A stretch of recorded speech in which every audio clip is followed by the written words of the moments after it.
Débat, il y a du débat et c'est pour ça que les vraies voix existent. C'est pour le débat avec Philippe Bilger autour de cette table. Bruno Pomar, ancien membre du RAID, Samuel Botton, expert en communication chez Step Conseil, et Sébastien Ménard, éditorialiste et entrepreneur dans la food tech. Et tout de suite, direction Toulouse avec Philippe David. Ça va mon Philippe? Oh, ça va très bien. Vous savez, moi quand je suis à Toulouse, je suis comme un poisson dans l'eau. Je suis de retour à la maison là. Philippe, vous êtes en train de manger là? Non, pas du tout. Non, non, vous avez même le retour caméra, je ne mange pas. Non, vous avez caché des trucs sur vos genoux. La suspicion que vous avez à mon endroit. Bah non, je vous connais bien Philippe. Par contre, il y a une canette sur la table. Il a bien déjeuné. Ah ben, on va vous en parler dans le coup de cœur. Voilà, d'accord. Et ben justement, c'est là. La on y va. saucisse de Toulouse, c'est bon ça. Nous sommes aujourd'hui à Toulouse, au tabac 3 Cocus, où notre ami buraliste Amartani nous montre que les Toulousains savent recevoir. Nous sommes donc à Toulouse, au sein du quartier surnommé les 3 Cocus, un nom qui fait réagir les vraies voix, qui sont au nombre de 4 et qui se demandent qui est le seul dont la femme est fidèle. Rassurez-vous les amis, nous ne sommes que 2 avec François-Louis Bourneau et nos femmes ne sont donc soupçonnables d'aucune turpitude, nonobstant notre longue absence. Nous sommes donc à Toulouse, la ville rose ou la cité des violettes comme vous voudrez. Toulouse, la capitale d'Occitanie avec son architecture sublime. La place du Capitole et ses arcades qui sont peintes en hommage à ceux qui ont fait Toulouse. Le quai de la Dorade qui, illuminé, fait se refléter dans la Garonne l'hôpital de la Grave. Enfin, comment ne pas admirer un coucher de soleil depuis le pont des Catalans sans avoir la larme à l'œil en regardant la ville rose changer de couleur au fur et à mesure des minutes qui s'égrènent. Mais Toulouse, c'est aussi des génies connus dans le monde entier. Carlos Gardel, le roi du tango, est né à Toulouse, une ville qu'il a quittée enfant sans y revenir. Revenir qui se dit vol vert dans la langue de Cervantes. Clément Ader, né à Muret, à quelques kilomètres, qui construisit le premier avion de l'histoire, l'Éole, quitta la terre pour les cieux à Toulouse. Enfin, comment parler de Toulouse sans évoquer Claude Nougaro qui dans Ô Toulouse chantait qu'ici même les mémés aiment la castagne, en hommage à Cécile de Ménibus, alors que Cécile était consacrée à sa fille.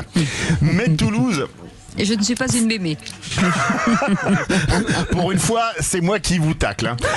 Mais Toulouse, c'est aussi un patrimoine gastronomique exceptionnel, avec le cassoulet toulousain, qui doit être accompagné d'un vin rouge qui a du corps, comme le Fronton, produit à mi-chemin entre Toulouse et Montauban, car, comme disait Pierre Desproges, un cassoulet sans vin, c'est comme un curé sans latin. La saucisse de Toulouse, qui est accompagnée d'une purée, mérite le détour, sans oublier les douceurs comme le sirop ou la liqueur de violette, avec lesquels on peut concocter le tir-kir toulousain. Toulouse, capitale du rugby de club dans l'hémisphère nord avec sa cathédrale, le stade Ernest Vallon, où nous avons déjeuné ce midi avec François-Louis Bourneau, qui mange comme 2 piliers et un talonneur réunis, dixit la serveuse de la brasserie. Rose, violette, rouge et noir, Toulouse, c'est la vie en couleur. Oh mon pays, oh Toulouse, oh Toulouse.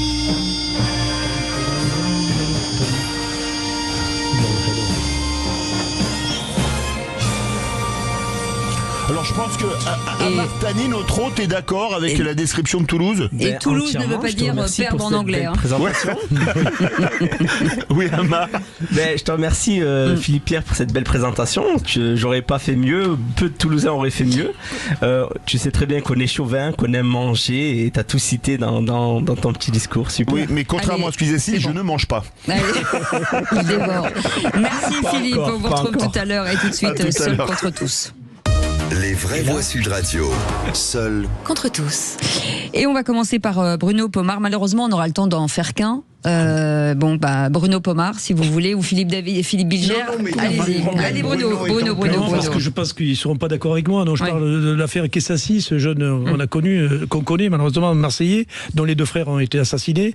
Un qui était connu d'un narcotrafic, l'autre pas du tout.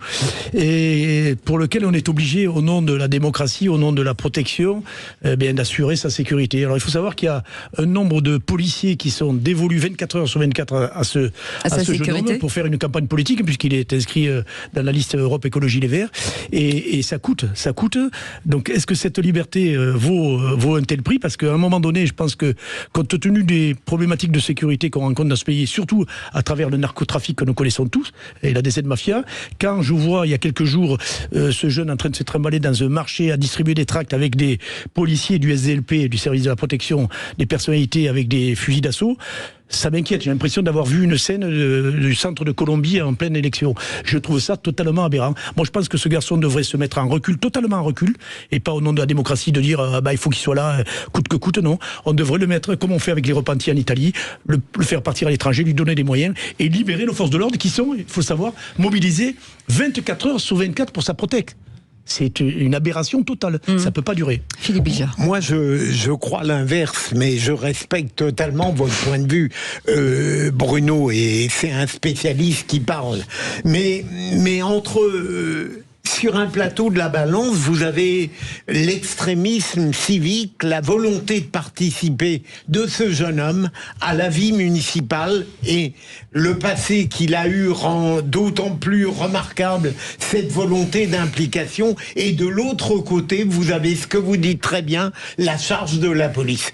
Pardon, mais je pense que le premier plateau de la balance est plus important sur le plan démocratique que les dépenses qu'occasionnent ces forces de l'ordre qui doivent être nombreuses. Mais s'il gagnait, ça durerait 6 ans. Hein. Oui, Sébastien Ménard. Mais c'est pas choquant. Enfin, on voit même ici sur cette antenne des gens qui sont des responsables associatifs, etc., protégés, d'accord, parce que menacés. Ça veut dire quoi? Ça veut dire que un journaliste indépendant français, un responsable associatif qui est protégé par la République française doit arrêter de faire ce qu'il fait. Un journaliste doit se taire, doit rentrer chez lui. Donc c'est à un moment donné, on peut pas demander à ce militant politique de s'exiler, de s'oublier, mais c'est incroyable ce que vous dites, monsieur Pomar. Je pense pour s'assurer, mais ça veut dire quoi? Ça veut dire qu'on a des gens qu'on a accueillis dans les vraies voies, qui sont menacés de mort et qui sont protégés par des fonctionnaires de police matin, midi et soir, mais qui sont protégés pour justement pouvoir exercer cette liberté de parole. Et cette liberté de parole, elle est la condition de notre liberté individuelle et collective. Donc c'est lunaire ce que vous dites. Ouais, et le risque qu'on fait encourir quand on voit ce garçon se balader dans un marché avec 4 mecs surarmés, si ça part, mais on a en vrille, c'est des morts. Mais on va dire au nom de la République, au nom de la démocratie, c'est pas grave. Il y a eu 15 ou 20 morts. Mais ça veut dire quoi? Donc ça veut dire que d'accord. Donc vous confortez, moi, je parle de sécurité pure. Mais ça veut dire quoi? Mais on a aussi des gens qui viennent témoigner ici, qui sont menacés de mort par le Hezbollah, etc., etc. Oui, non, mais ils sont pas au milieu d'une foule. Il faut pas de campagne. On n'est pas dans la même. Non mais on est tous en risque. Oui, mais pas de la même manière. Bruno, je vous répondrai ceci. La République, elle peut plier, mais elle ne rompt pas. Donc, en l'occurrence, la protection qui est sur Amin Kessassi, tout le combat qui est le sien et le fait qu'il ait choisi de s'engager à un moment charnière sur une campagne des municipales, il n'y a rien qui me choque là-dedans. Qu'il ait la protection qui lui est due, je vais vous dire, à partir du moment où on a collé 4 flics sur le cul de Sarkozy en prison, ça me choque pas qu'un mec comme Kessassi soit protégé comme il l'est. Ensuite, concernant son agenda et son planning de campagne, vous verrez qu'on est vraiment sur un planning à minima. C'est-à-dire, il me semble que sur les 3 derniers mois, il a eu 3 ou 4 sorties publique, dont une qui a été arrêtée net, il me semble, à Aix-en-Provence pour le lancement de la municipale, où il a été exfiltré immédiatement. Et derrière, vous avez une sortie sur un marché. Donc, jusque-là, j'ai rien vu de déconnant. Et je pense que, vu le combat qu'il mène, vu le combat qui est le sien, c'est un strict minimum. Excusez-moi, mon cher Samuel, quel combat? Il combat le narcotrafic. Le même que toi, contre le narcotrafic. Ah non, mais moi je le combat sur un plateau télé, c'est pas... Non, mais ça a été... C'est une de tes convictions fortes. Du RAID, de la BRI, etc. Et de l'OFAST. Eux, ils combattent réellement. Lui, il est très gentil, ce garçon, je ne mets pas en doute sa gentillesse, évidemment. Mais il l'a payé au prix fort. Mais oui, mais en même temps, bon, un de ses frères est quand même connu pour dans avoir dit, voilà, c'est inadmissible, il faut reprendre la main sur nos quartiers. Vous êtes bien indulgent, je trouve, sur tous ces sujets-là. Je trouve que la sécurité, comme on fait en Italie, on devrait extrader ce garçon, le protéger. C'est le protéger qui a refusé. Pardon? Il l'a refusé. Oui, mais moi, je vous dis, quel coup pour la société. Et à ce moment-là, la porte est ouverte pour tous les sujets. Donc, on ne va pas arrêter de protéger. Au même titre, d'ailleurs, qu'on fait avec BHL. Alors, tu sais quoi, Bernard Aliévy qui a 45 mecs avec lui. Mais c'est pas normal. Mais excusez-moi, c'est pas normal. C'est pas un chef d'État d'État, c'est pas un ministre. Excusez-moi, mais moi demain j'ai eu des menaces. Moi, j'ai pas appelé le ministre intérieur en lui disant Laurent Nunez, dites donc, est-ce que je pourrais avoir une escorte parce Faudrait être stupide pour s'attaquer à Bruno Pomar. Non, mais franchement. Vous êtes capable de vous défendre tous. Vous croyez? Non, mais vous voyez ce que je veux dire? Non, mais moi je trouve que vous êtes un peu léger sur le sujet. Franchement. Non, c'est vous. Peut-être qu'il y avait une conception trop pragmatique et pas assez civique des choses. Peut-être qu'à l'heure du manque d'effectifs de la police en général, voilà, en plus, oui.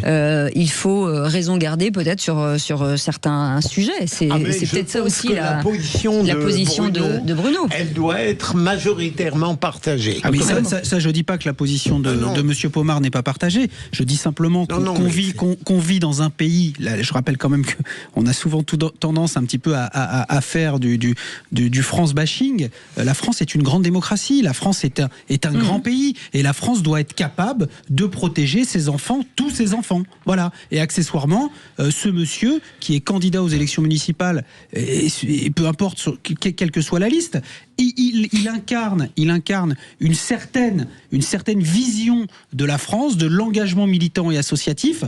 Et j'ai envie de dire, pardonnez-moi Cécile, merde, si on ne protège pas des mecs comme lui, on ne doit plus protéger personne. Je suis désolé, Monsieur Pomar. Et quoi qu'il en coûte à la République. Mais quoi qu'il en coûte à la République. Oui, bon, on peut pas être d'accord évidemment. Ah non, mais là on sera pas d'accord. J'ai une vision très pragmatique sur la sécurité, sur ce qui doit être fait et sur les bonnes raisons. Encore une fois, parce que quand je dis ça, ça veut pas dire que le mec il faut plus le protéger. C'est-à-dire on peut tout simplement l'extrader. Les Italiens l'ont fait avec les repartis. Peut-être un des grands patrons de la mafia qu'on a retrouvé aux États-Unis. Il est protégé, on lui file du pognon même. Peut-être que dans des cas très particuliers, dans des séquences très particulières, il faut être raisonnable. C'est peut-être ce que vous dites. Oui. Et quand je vois cette photo, je vous rappelle encore une fois, en plein milieu de marché avec des fusils d'assaut et des gens qui vont faire leurs courses avec leurs gosses, etc., comme ça pourrait être nous d'ailleurs, hein, et croiser ce garçon très sympathique au demeurant en train de filer. Waouh! Moi, je pense qu'il y a d'autres abus. Ça me je pense qu'il y a d'autres abus. On parle de sécurité. Je pense que les décisions qui ont été prises par le Premier ministre Lecornu pour enlever officiers de sécurité à des ministres ou des types qui avaient été ministres il y a 30 ans, etc. Je pense que c'était une bonne priorité, une bonne décision politique. Voilà. Merci beaucoup, messieurs. Vous restez avec nous dans un instant. On va revenir sur ces municipales avec Christine Bouillot à Toulouse. Les petits candidats des municipales. On en revient. On sera avec nous, avec Christine Bouillot en direct dans quelques instants. À tout de suite. Sud Radio. Parlons vrai. Sud Radio. Parlons vrai. Parlons vrai.